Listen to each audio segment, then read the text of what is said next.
When you open the door of the Old Testament and step over the threshold, it feels as if you've suddenly gone back in time. You wander through the hallways of this vast and mysterious literary mansion.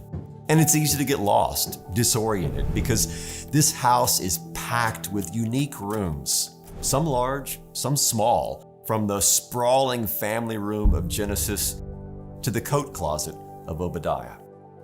But in one way, all these rooms are the same. The lock on each door is opened by one key and one key only. The key of moralizing, turning the Old Testament into a collection of stories that merely teach us right from wrong, that key will not turn the knob and give you access. The key of legalism, treating the Old Testament like it's the recipe to get on God's good side, that key will never open these doors.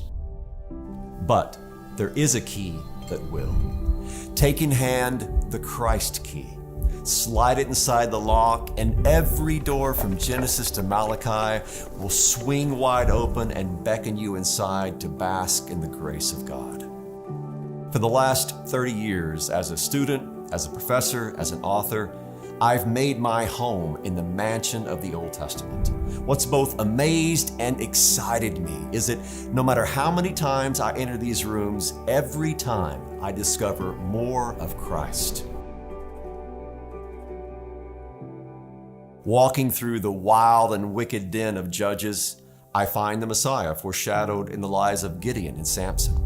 Inspecting the poetic furniture and tapestry of emotions in the music room of the Psalms, I hear his voice praying these ancient prayers.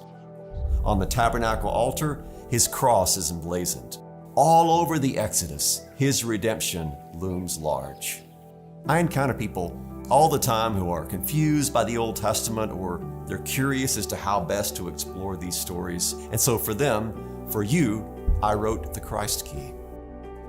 What you'll discover is that in one way or another, every narrative, every prophecy, every psalm whispers Christ's name and winks about his mission. He is the key and he is the content.